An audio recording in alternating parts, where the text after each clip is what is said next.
तो hello everyone, जय हिंद सभी का। तो कैसे हैं आप लोग? कैसे हैं हमारे एयरफोर्स के एक्सपीरियंस चीते, जो अब आप अपना एग्ज़ाम 30 और 31 तारीख में अपना एग्ज़ाम देने वाले हैं। हार्ट बीट एकदम पढ़ के रखी होगी कि यार एग्ज़ाम आने वाला है। ठीक है, प्रेशर उस लेवल का होगा कि आप बयां नहीं कर सकते होंगे क्या क्या पढ़ना है, क्या नहीं पढ़ना है, सब कुछ ये छूट गया वो छूट गया। ऐसा लग रहा होगा कि हमने कुछ नहीं पढ़ रखा है। ऐसा कहीं कुछ नहीं है। जितना हो सके नई चीज़ों को अवॉइड करो और सिर्फ जितना तुमने पढ़ रखा है बस, और सिर्फ अपना रिवीजन करते रहिए उस चीज़ का, क्योंकि एग्ज़ाम जब आता है तो प्रेशर बढ़ता है उस चीज़ का। उसी प्रेशर को उसी प्रेशर को अपने जोश में बदलने के लिए आज हम बात करेंगे इंग्लिश का मॉक टेस्ट नंबर 4। अब होगा पेपर आउट। आज के जो क्वेश्चन हैं वाकई में आपको लगेंगे कि पेपर ओरिएंटेड हैं, डेली रहते हैं, लेकिन आज का एग्ज़ाम जो मॉक टेस्ट है बहुत बढ़िया रहने वाला है। तो पूरी एनर्जी के साथ सभी लोग प्रॉपर तरीके से उस चीज़ को सॉल्व करेंगे, कोई दिक्कत नहीं होगी। कैसे क्या रहने वाला है आप लोग देख सकते हैं स्क्रीन पर। ये हमारा मॉक टेस्ट नंबर 4 है। टोटल क्वेश्चन 20, एक क्वेश्चन 1 नंबर का और 0.25 की निगेटिव मार्किंग, यानी कि जितना एग्ज़ाम में रहने वाला है पूरा टारगेट हमारा 18 प्लस का है। अगर आज आपने 15 16 17 नंबर आपने कर लिए, यानी 15 प्लस 16 17 18 कर लिए, तो एग्ज़ाम बहुत अच्छा आपको जाने वाला है। पूरी ईमानदारी से, पूरे जोश के साथ होश में क्वेश्चन को सॉल्व करना है, कोई दिक्कत नहीं है। और अपना कमेंट में अपना स्कोर जो है कमेंट करना है कि 20 में से कितना स्कोर बना हुआ है आपका। ठीक है, तैयार हैं आप लोग? चीज़ों को आगे बढ़ाया जाए, स्टार्ट करते हैं। पहला question, be ready, start.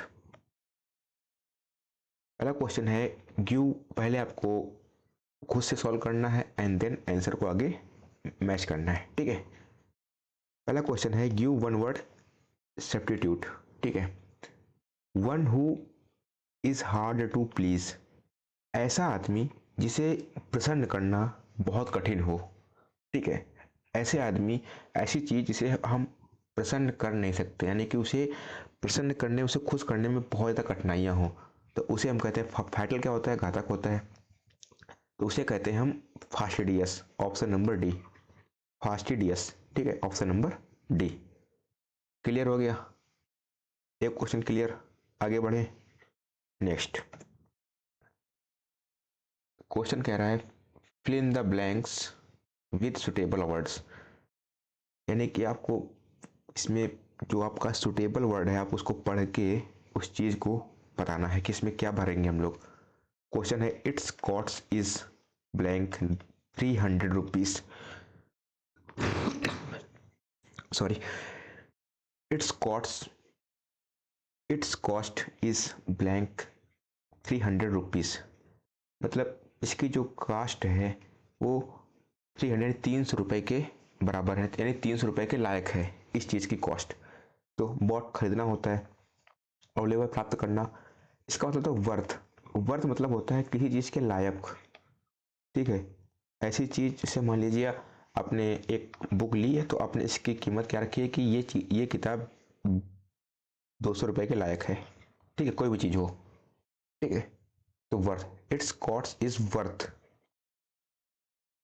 3000 rupees. ठीक है, यानी कि इसकी कॉस्ट 3000 रुपये के बराबर है, यानी 3000 रुपये के लायक है। ओके, क्वेश्चन बढ़िया था ना आज का। आगे बढ़े। Third, choose the correct word. मेरी रिवीजन सीरीज में इस वर्ड को मैंने ऑलरेडी करा दिया है, डिसीव। डिसीव की आपको सही मीनिंग बताना है। इसका मतलब होता है कि धोखा देना। इसकी सही मीनिंग हम लिख रहे हैं पहले, उसके बाद आपको सही करना है। ठीक है, DECEIVE होता है, यानी कि DECEIVE। डिसीव मतलब होता है किसी को धोखा देना, यानी कि चीट करना। ठीक है, अब मैच करिए। DECEIVE, ऑप्शन नंबर ए। खत्म। DEC ये भी नहीं होगा, बाकी तो वैसे भी नहीं है। ठीक है, डिसीव मतलब धोखा देना। क्लियर हो गया? आगे बढ़े। चलो question number 4, fill in the blanks with correct article. अब stitch in time save 9 blank, stitch in time save 9, इसका मतलब क्या होता है? आप लोग पहले करेंगे, उसके बाद हम बताएंगे। बहुत अच्छा क्वेश्चन है। आप यहाँ गलती करेंगे कि देखो स्टिच है तो यानी कि ई का साउंड आ रहा है, ई मतलब एन भर देंगे, वॉवल साउंड है। बस जैसे आपने ये किया, समझ लीजिए आपने अपने 0.25 तो ख़त्म कर लिया और साथ में एक क्वेश्चन की और ऐसी की तैसी कर दी। ठीक है, तो ये नहीं करना है। ठीक है, देखो इसका मतलब क्या होता है कि स्टिच इन टाइम सेव 9, कि समय रहते हुए किया गया काम। अगर आप किसी भी काम को समय रहते कर लेते हैं तो आप उस चीज़ से, किसी भी मुसीबत से बाहर आ सकते हैं। ठीक है, तो ये होती है हमारी एक प्रोवर्ब होती है, यानी कि इसका मतलब होता है आ स्टिच इन टाइम सेव्स 9। ये हमारी क्या है, एक प्रोवर्ब है। ठीक है, इसके साथ हमेशा लगता है ए। ठीक है, प्रोवर्ब है यानी चीज़ हमेशा सत्य है, तो ये इसका ये होती ऐसे है, आप स्टिच इन टाइम सेव्स 9। ठीक है, इसमें ऐड नहीं लगाएंगे, इसमें लगाएंगे ए, ऑप्शन नंबर बी। बहुत अच्छा क्वेश्चन था। इसमें 90% बच्चा जो है एन लगेगा, क्योंकि इसमें वावल साउंड आ रहा है ना, स्टिच ई का साउंड आ रहा है इसलिए। बाकी ये हमारी क्या है, प्रोवर्ब। प्रोवर्ब हमारी जैसी होती है उसको वैसे लिखते हैं, उसमें ना ए एंड का कोई उस सेंस नहीं होता है। ठीक है, जो प्रोवर्ब है उसको ऐसे लिखते हैं। ठीक है, स्टिच इन टाइम्स यूज, आपने गांव में सुना होगा किसी कहावत में कि अगर आपने समय रहते हुए उस चीज़ को कर लिया तो आप किसी भी कठिनाई से बच सकते हैं। ठीक है, इसका मतलब यही होता है। आगे बढ़े, question number next 5, choose the alternative which is the most opposite. Question को ध्यान से, यानी कि हमें करना क्या, इसका एंटोनिम्स अपोजिट बताना है in the meaning of the given word. Smooth का बताना है अपोजिट। स्मूथ का मतलब क्या होता है, कोई जो बहुत ज़्यादा स्लीक हो। ठीक है, यानी सोबर हो, बहुत ज़्यादा सॉफ्ट हो। ठीक है, सॉफ्ट हो। अब अगली क्या होता है, ये तो ये होता तो वैसे भी मतलब सुंदर सुंदर टाइप का नहीं होता है। ठीक है ना। awkward क्या होता है, awkward मतलब क्लमसी होता है। ठीक है, क्लमजी, आर्टलेस, आर्टलेस। अगली मतलब होता है नॉन ब्यूटीफुल। ठीक है, अब कोई चीज़ जो बहुत सॉफ्ट है उसका अपोजिट क्या हो जाएगा, जो चीज़ बहुत रफ हो, खुरदरी हो। ठीक है, देखो सारे क्लोज हैं, अगली भी है, हार्ड भी है, कठोर है ना, लेकिन करना क्या, रफ। कोई चीज़ बहुत सॉफ्ट हो और दूसरी चीज़ बहुत रफ हो, तो वही हो जाएगा वो अपोजिट, यानी कि रफ मतलब खुरदरा। ठीक है, रिजिड। ठीक है, रफ चीज़ एकदम बेकार भद्दी टाइप की हो, नॉन क्लियर हो। ठीक है, वो होती है रफ। क्लियर, आगे बढ़े। ऐसे मीनिंग आते हैं फंसाने वाले एग्जाम में। नेक्स्ट, मीनिंग सरल है, ऑप्शन जो है बहुत अच्छे थे। अब करना है आपको change the voice. English is spoken all over the world. हमें क्या करना है, बनाना है English is spoken all over the world, यानी कि देखो इज लगा हुआ है, इस English is spoken all over the world. तो इज के बाद थर्ड फॉर्म दिया, यानी कि ये हमारा पैसिव में दिया हुआ है। हमें इसका बनाना क्या है, एक्टिव बनाना है। ठीक है, हमें क्या बनाना है, इसका बनाना है एक्टिव। तो अब क्या करेंगे, हो बताओ। हम्म, देखो वैसे तो यहाँ पे इसको बना सकते हैं पीपुल से। पीपुल स्पीक, पीपुल कैसा है, हमारा है प्यूरल है, तो यहाँ पे ऐसे यस नहीं लगेगा। Speak English all over the world, option number D हो जाएगा। ठीक है, अगर आप पहले इसको लेंगे ऑल ओवर द वर्ल्ड, बनेगा नहीं, इंग्लिश स्पीक्स, ये भी गलत है क्योंकि एस लगा हुआ है, एस होगा नहीं क्योंकि पूरे संसार की बात हो रही है, किसी एक की बात हो नहीं रही है। ठीक है, अब इंग्लिश स्पीक्स, इंग्लिश उठाएंगे नहीं क्योंकि ये हमारा ऑलरेडी क्या है भाई, पैसे बनाना है ना, हमें इसका बनाना है, हमें एक्टिव बनाना है।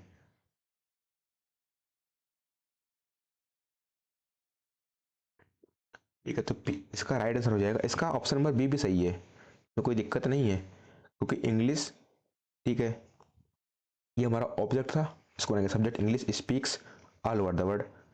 ऑप्शन बी भी सही है, लेकिन ज़्यादा जो सही है वो है हमारा people speak English all over the world. ठीक है, आगे बढ़े, क्वेश्चन नंबर 7। चलो, समझ में आ गया ना ये वाला? ठीक है, सही ये भी है, अगर ये ऑप्शन नहीं होता तो हम बी को टिक कर देते, लेकिन अगर ये है तो पहले इसको प्रायोरिटी देंगे। ठीक है, आगे बढ़ो। आइडेंटिफाई द एंटोनियम्स, आपको बताना एंटोनियम्स यानी कि अपोजिट। वेन, वेन का मतलब क्या होता है? किसी भी चीज का डाउनफॉल। ठीक है, यानी कि डिक्लाइन, कोई चीज जो नीचे हो, कैसे नीचे गिर रहा हो, पतन हो रहा हो, डिक्लाइन।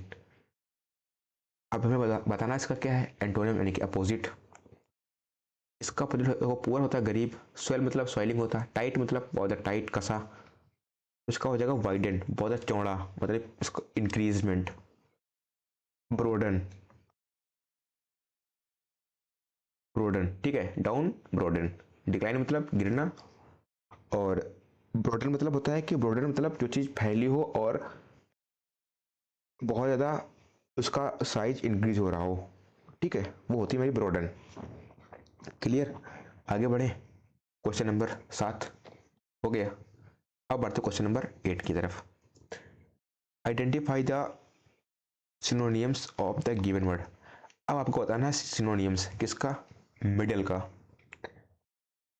मिडल का मतलब होता है किसी भी चीज़ में टेम्पर करना, यानी कि हस्तक्षेप करना, इंटरफेयर करना, टेम्पर या इंटरफेयर, इंटरफेयर। ठीक है, अब डिसरिगार्ड मतलब क्या होता है, किसी चीज़ को इग्नोर करना, ओवरलुक देखना, इंटरफेयर मिल गया ऑप्शन नंबर सी, इंटरफेयर करना। फ्री मतलब वही होता है फ्रीडम, आज़ादी, लिबर्टी। ठीक है, लिबर्टी। ओके, अच्छा मीनिंग है मिडल, टेम्पर या इंटरफेयर, किसी चीज़ में हस्तक्षेप करना। ठीक है, आगे बढ़े, क्वेश्चन नंबर 8 क्लियर। अब बढ़ते क्वेश्चन नंबर 9 की तरफ। Identify the correct preposition. अब आपको भरना है प्रीपोजिशन जो राइट हो। After the treatment comma he was relieved blank the pain. Treatment के बाद उसे पेन में थोड़ी सी राहत मिली थी।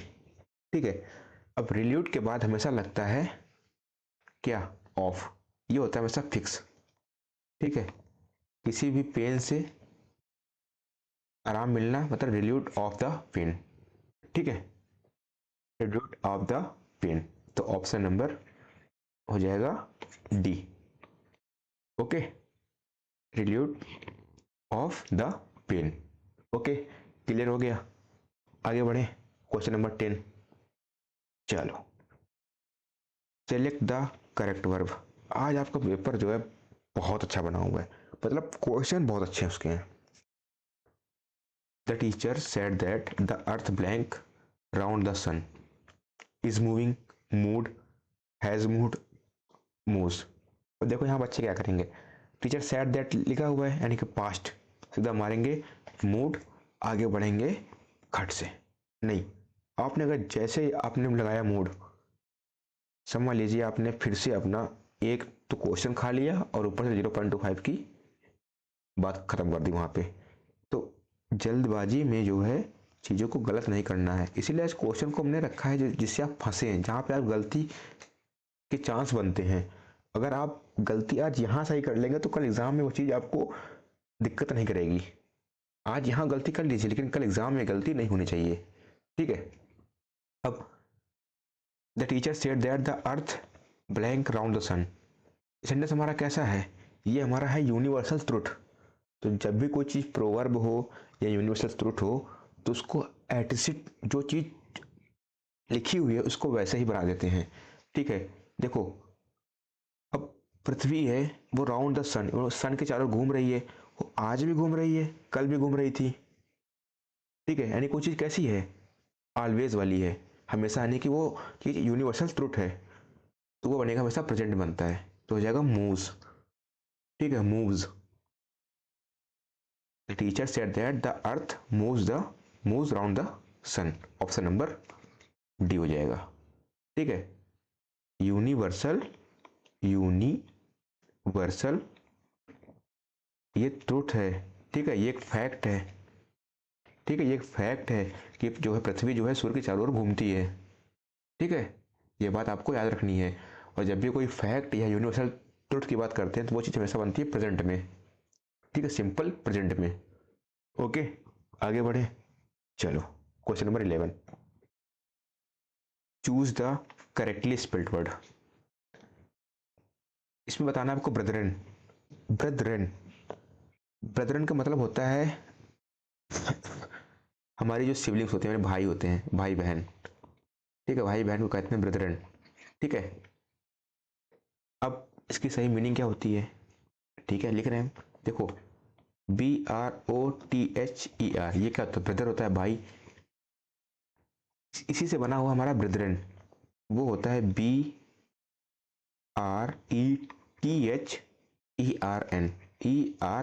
ये होता है ब्रदरन। किस ऑप्शन में है? BRETHERON, ये नहीं होगा। BRO है, हटाओ, BRETHREN। ठीक है, REN होता है ना, ये यहाँ पे REN होता है। रुक जाओ, इसको हटाओ, BRETHREN, ब्रदरन। ठीक है, यानी कि ऑप्शन नंबर सी हो जाएगा। और ये तो होगा नहीं वैसे भी। ठीक है,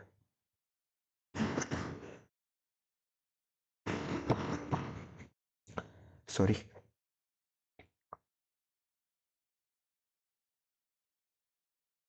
हो गया, आगे बढ़े। Question number 11 clear. मैं बताना था आपको ब्रदरन की स्पेलिंग। ठीक है, ब्रदरन, BRETHEREN। ठीक है, ये बात आपको याद रखनी हो। इसका मतलब होता है हमारे भाई बहन या यानी कि रिलेटिव या सिबलिंग्स। ठीक है, सिबलिंग्स, सिबलिंग। ठीक है, ये होता है हमारा। आगे बढ़े, क्वेश्चन नंबर 12, ये रहा, from an adjective from the given word. From an adjective from the given word. Economic का बताना है आपको एग्जेक्टिव। वर्ड फॉर्मेशन से आपका एक क्वेश्चन बनता है, इसलिए मैंने आज इसको डाल दिया है। इकोनॉमी को बताना है आपका एग्जेक्टिव, तो द इकोनॉमी नहीं, इकोनॉमिक, भाई सही है, इकोनॉमिक हो जाएगा, option number B. Economic, economy नहीं, इकोनॉमिक नहीं। कभी कभी आज से एडजेक्टिव बनाना है किसी चीज़ का, कल कह दिया कि नाउन से वर्ब बनाना है। ठीक है, नाउन बनाना है, वर्ब बनाना है, तो ये चीज़ें आपको, यानी कि वर्ड फॉर्मेशन से एक क्वेश्चन बनता है आपको एग्जाम में। ठीक है, आज कह दिया इकोनॉमी को बनाना है आपका एडजेक्टिव, तो क्या हो जाएगा? इकोनॉमिक हो जाएगा। ठीक है, आगे बढ़े, question number 13, select the correct verb. आपको करेक्ट वर्ब भरनी है यहाँ पे। Mister Sinha helped us more than he blank his own student. Mister Sinha help us, हमारी मदद किए हैं, मोर देन ही, ही यानी कि हेल्प तो आएगा, ही हेल्प हिज ओन स्टूडेंट। ठीक है, अपने स्टूडेंट से ज़्यादा। तो ये सेंटेंस हमारा कैसा है? यानी कि सेंटेंस हमारा कैसा है? हैबिचुअल एक्शन है। ठीक है, हैबिचुअल एक्शन है, और हैबिचुअल एक्शन हमेशा बनता है प्रेजेंट में, तो हो जाएगा mister Sinha helped us more than he helps, he helps his own student. ठीक है, वो हमेशा अपने बच्चों की मदद करते हैं, more than help mister Sinha. ठीक है, यार खांसी यार, बहुत परेशानी होती है इससे।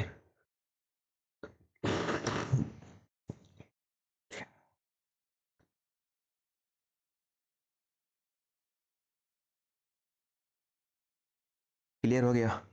क्वेश्चन नंबर 13 बहुत अच्छा क्वेश्चन था, ठीक है। चलो अब बढ़ते क्वेश्चन नंबर 14 की तरफ। Identify the correct preposition. अब इसमें भरना आपको correct preposition. He smiled my mistake. देखो एक बताया था हमने गुड एट, बैड एट, आज एक और ऐड करो स्माइल के साथ एट, ठीक है। ये सब कैसे हैं? ये हमारे हैं फिक्स प्रीपोजिशन, ठीक है, फिक्स प्रीपोजिशन, ठीक है। तो smiled at my mistake, option number D हो जाएगा, smiled at my mistakes. Okay आगे बढ़े। चलो question number 15, identify the incorrect part. इसमें आपको इनकरेक्ट पार्ट को टिक करना है कि कौन सा पार्ट गलत है। क्वेश्चन क्या है? द जज was convinced, A option, that neither, B option, of the 5 accused was guilty, C option, and no error, D option. अब द जज वॉज कन्विंस्ड यानी कि जज कन्विंस हो गया that the neither of the 5 accused was guilty। देखो neither का प्रयोग मतलब होता है दो के लिए, नाइदर और आइदर का प्रयोग होता है दो के लिए, दो या दो से कम, ठीक है। अब यहाँ पे बात कर रहा है नाइदर ऑफ द 5 accused, यहाँ बात किसकी कर रही है? दो से ज़्यादा यानी कि मोर देन 2 की बात कर रहा है, मोर देन 2 की बात कर रहा है, ठीक है। तो मोर देन 2 की जब बात करता है तो हम नाइदर का प्रयोग ना करके वहाँ पे करते हैं हम नन का प्रयोग। तो यहाँ हो जाएगा नन ऑफ द, यानी कि ऑप्शन नंबर बी हमारा गलत है। None of the 5 accused was guilty, more than 2 के लिए नन का प्रयोग और नाइदर आइदर का प्रयोग 2 या 2 से कम के लिए होता है, ठीक है। यहाँ होता है neither of the 2 accused was guilty, तो क्वेश्चन नो एरर था, लेकिन यहाँ पे दिया है neither of the 5 accused was guilty, इसलिए यहाँ पे नाइदर का प्रयोग ना होकर नन का प्रयोग होगा, none of the 5 accused was guilty, ठीक है। क्वेश्चन बहुत बढ़िया था। आगे बढ़े question number 16, fill in the blank. आज आप देख रहे होंगे कि आपके इस सेट में फिल इन द ब्लैंक के क्वेश्चन बहुत अच्छे हैं और बहुत ज़्यादा भी हैं। क्या है?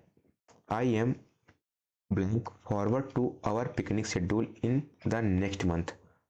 इसमें आपको थोड़ा सा सेंस सोचना है कि I am forward to our picnic schedule in the next month, यानी मैं अपने पिकनिक को अगले महीने के लिए शेड्यूल कर रहा हूँ, ठीक है।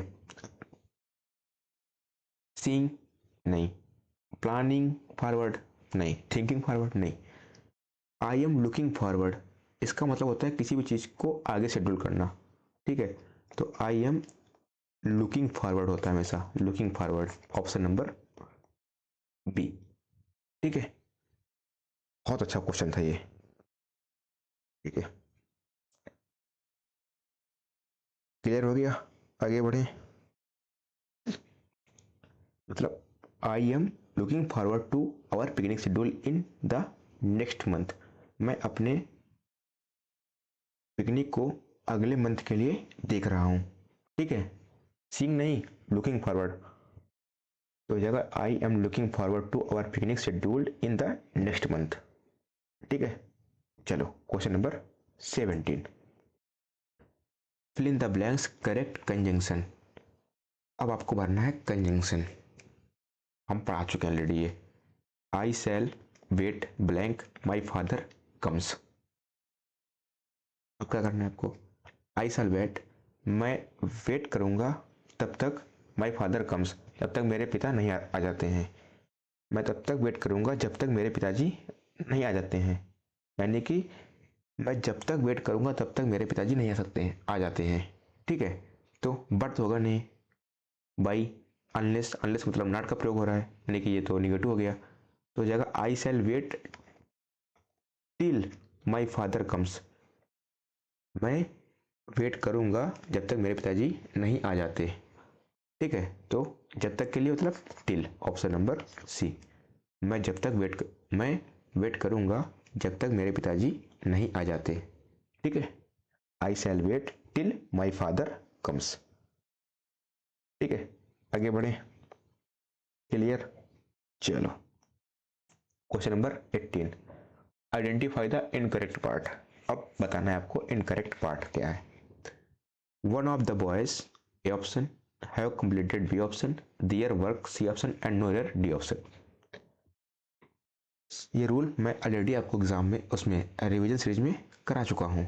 देखो ये हमारा क्या है, प्रीपोजिशन। इसके पहले हमारा ये काम करेगा सब्जेक्ट का। वन कैसा है, सिंगुलर है। अगर ये सिंगुलर तो हमारी वर्ब भी सिंगुलर, तो है को हटाओ और हैज़ लगाओ।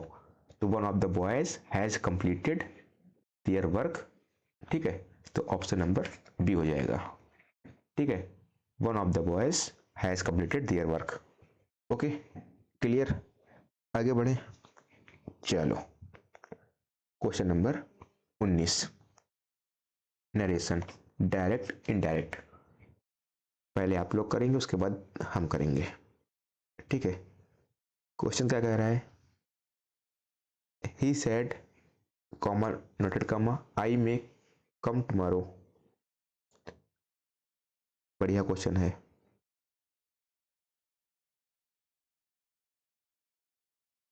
अब देखो सी सेड सब में है, देखो इसमें सी एस को हटा दो, सी सेड दैट सब में है। ठीक है, अब आई फर्स्ट पर्सन के साथ चेंज होगा तो हो जाएगा सी, सी सब में है, दैट के बाद सी सब में है। ठीक है, मे का हो जाएगा माइट, बहुत तरह बता चुके हैं, मे का माइट, विल का वुड,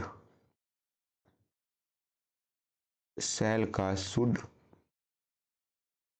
ठीक है, और कैन का कुड। ठीक है, ये सब होता है। और क्या होता है, टुमारो का द नेक्स्ट डे होता है। ठीक है, इसी तरह होता है यस्टरडे का द प्रीवियस डे, टुडे का होता है दैट डे, नाउ का देन, दिस का दैट, दीस का दोज। ये सारे कन्वर्जन किस में होते हैं, नरेशन में होते हैं। अब मे का हो जाएगा माइट, तो इसमें मे इसको हटाओ, इसमें विल हटा दो, तो she said that she might come tomorrow का द नेक्स्ट डे, तो ऑप्शन नंबर ए हो जाएगा राइट आंसर। ठीक है, ऑप्शन नंबर ए, क्लियर, आगे बढ़ा जाए। अब देखते क्वेश्चन नंबर 20, तो लास्ट क्वेश्चन क्वेश्चन टैग का। एक क्वेश्चन ऑफ एग्जाम में श्योर एंड शॉर्ट। ठीक है, identify the correct question tag, you completed the work. अब इसमें कंप्लीटेड कैसा है, ये हमारे है V two form. V two form मतलब सेंटेंस हमारा किस में है, पास्ट, और पास्ट की वर्ब क्या होती है, ये होती है डिड, तो हो जाएगा डिडेंट यू। सेंटेंस हमारा पॉजिटिव है भाई, हम क्या करते हैं क्वेश्चन टैग में, अगर सेंटेंस हमारा पॉजिटिव है तो उसको उसके वर्ब के अकॉर्डिंग ऐड करके निगेटिव बनाते हैं। अगर सेंटेंस हमारा निगेटिव है तो उसे हम बनाते हैं पॉजिटिव। ये तो करते क्वेश्चन टैग में। अब कैसा है ये हमारा है पॉजिटिव, और पास्ट की वर्ब होती है डिड, तो हो जाएगा डिडेंट यू। जिसमें डोंट है, इसमें आरंट है, इसमें वांट नहीं, हो जाएगा डिडेंट यू, ऑप्शन नंबर ए। ठीक है, क्लियर, खत्म कर दिया हमने। ठीक है, अब आपको करना क्या है, करना कुछ नहीं है, 20 क्वेश्चन करा दिए हैं, अपना स्कोर को कमेंट करना है। ठीक है, आप जो है डेली इन चीज़ों को करते रहिए, इससे आपको नए नए क्वेश्चन की प्रैक्टिस होती रहेगी, कौन क्वेश्चन कैसे करना है उसकी फ्रेमिंग पता चल जाएगी। ठीक है, अब इसकी पीडीएफ वही डेली अपने टेलीग्राम चैनल में, लिंक डिस्क्रिप्शन में मिल जाएगी, वहाँ से जाइए, चैनल को ज्वाइन करिए एंड पीडीएफ उठा के उस चीज़ों को रिवाइज करिए। नया कुछ पढ़ना नहीं, मैं बार बार कह रहा हूँ। ठीक है, आपको ज़रा सा भी पैनिक नहीं होना है कि ये चीज़ छूट गई वो चीज़ छूट गई है। कुछ नहीं छूटा हुआ है, आप बस चीज़ों को बार बार पढ़ते रहिए, ठीक है। और मैंने जितना रिवीजन सीरीज में करा दिया है, मैं कर रहा हूँ कि यार अगर किसी ने भी प्रॉपर तरीके से रिवीजन सीरीज को सारे क्वेश्चन को सॉल्व किया होगा, चाहे वो ग्रामर का हो चाहे वो ओकैब का हो, बहुत अच्छे क्वेश्चन है और बहुत चीज़ों को समराइज करके और ब्रीफ करके चीज़ों को हम वहाँ पे पढ़ाए थे, ठीक है। तो ठीक है, आप लोगों ने पढ़ लिया भी होगा, और जितने मैं मॉक टेस्ट करा रहा हूँ इनको भी एक बार आप लोग कर लीजिए, कोई दिक्कत नहीं है, ठीक है। इससे आपको एक बार चीज़ों को पता चल जाएगा कि हमें कैसे क्या वहाँ पे करना है, ठीक है। चलो फिर मिलते हैं फिर आपके, यानी कि आपके 4 मॉक टेस्ट हो गए, कल हमारा होगा कुछ 5वां, ठीक है। 5 के बाद हम लोग एक बार जीके की तरफ और बढ़ेंगे, लास्ट के 2-3 दिन, उसके बाद अपना एग्ज़ाम देंगे, कोई दिक्कत नहीं है, ठीक है। चलो फिर मिलते हैं अब आपके मॉक टेस्ट नंबर 5 में, ठीक है। और अच्छे क्वेश्चन होंगे और अच्छी वहाँ पे बातें होंगी, ठीक है। चलो, तब तक के लिए सभी को टाटा बाय बाय, सभी को जय हिंद, ठीक है। चलो।